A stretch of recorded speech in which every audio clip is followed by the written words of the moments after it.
Yo, what's going on, y'all? It's Combo Breaker 99. I'm back with a real quick breakdown prediction for tomorrow night. Mariya Agapova versus Shana Dobson.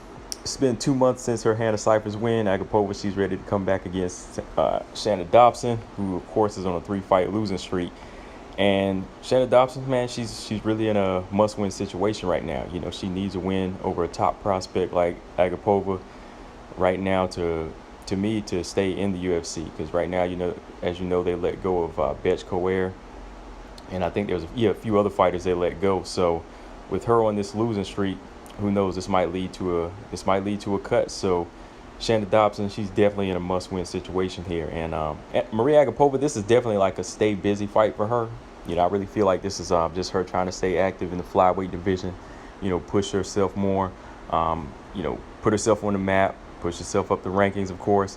But going into this fight here, man, just as far as looking at keys to victory, I think Mariya Agapova, you know, she has the more like long or lankier frame here and the kind of awkward rhythm. So I think she needs to kind of press that action first. You know, she needs to start first and kind of put that pressure on Shana Dobson. You know, press her back like she did in her last couple fights. You know, she needs to be the one to be first and let her hands go, because, you know, she has some decent power and some awkward strikes at times. You know, her rhythm is a little awkward, the way she feints, so you don't know what's coming. You know, a long jab might come, a long straight left might come, or a side kick to the head. You know, so when she comes forward with that pressure, it kind of throws another fighter's timing off. So she needs to start first in this fight. And, you know, she wants to be an action fighter, you know, as well. So she needs to go ahead and start first and push Shana Dobson back.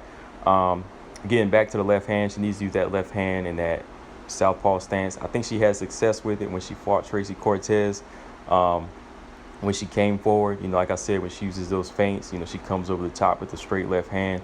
Same against Hannah Cyphers, you know, so using that long straight left hand, she has a lot of power on the end of the shot. You know, she's more of a puncher whenever she's able to get full extension. So when she's pressing forward, you know, keeping that distance and just letting that left hand go. Body shots.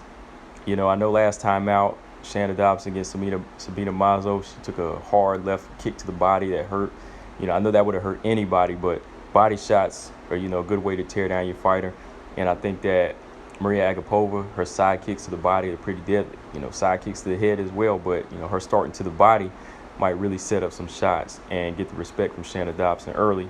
Ground and finish, man. And by ground and finish, I mean, as soon as she's able to hurt Shana Dobson, get her to the fence, she just needs to take her down and finish her like she did her Hannah Cyphers fight and her opponent before that. You know, just go ahead and start with the ground and pound. And if you can get around to the rear naked choke, just choke him out and finish him, because that's the only way she's really going to make a big statement and push herself forth with these type of finishes.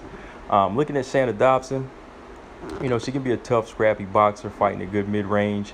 And, you know, she can kind of set the pace with her timing. But in this fight, I feel like to really throw the rhythm off of somebody like Mariya Agapova, Shana Dobson, she's going to have to press that. She's going to have to press her own action. You know, she's going to have to fight that mid-range and box. You know, box, move her head side to side and get a good jab going early. Because I think that Mariya Agapova, her rhythm could kind of be thrown off when she's fighting on her back foot. You know, I think Tracy Cortez kind of proved that by, you know, backing her up a little bit. Some of the other fighters, you know, they got intimidated by the power too early, you know, so they weren't really backing her up. So I think if Shana Dobson, you know, meets her halfway and presses forward with that jab, and, you know, she really starts to get in there, you know, I think she can offset the rhythm of Mariya Agapova. So, like I said, back her up.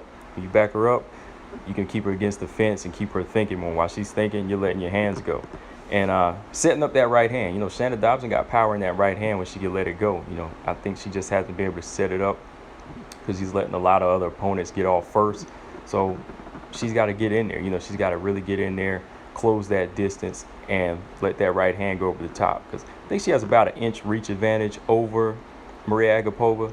So, you know, once she finds that distance, you know, she's to start closing it, get Mariya Agapova to the fence, you know, start cornering and stalking her, and then start landing that right hand over the top. You know, time those kicks, grab a kick like you're going in for a takedown, and then come over the top with the right hand. You know, that's the best. That's the best pace she can really set. You know, with that right hand, when she starts timing her kicks, she can come over the top with the right hand. Controlling the clinch.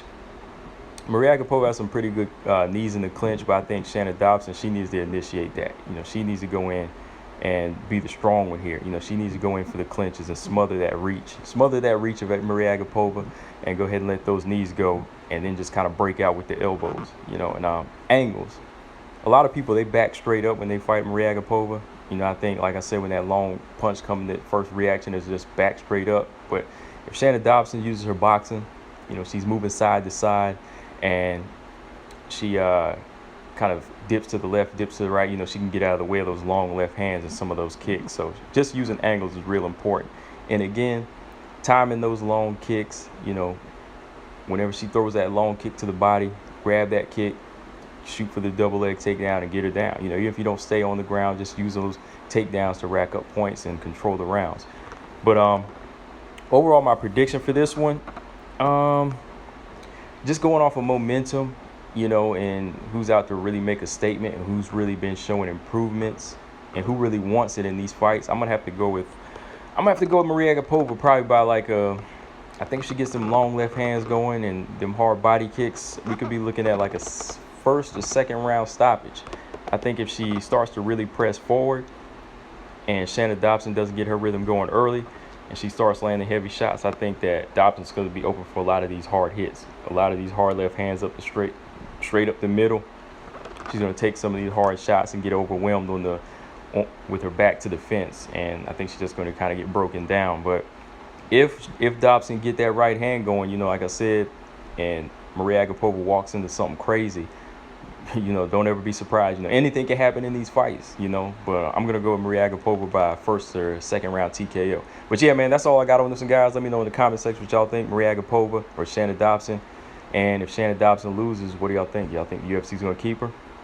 Let me know in the comment section, guys. Combo Breaker 99, I'm out. Subscribe. Peace.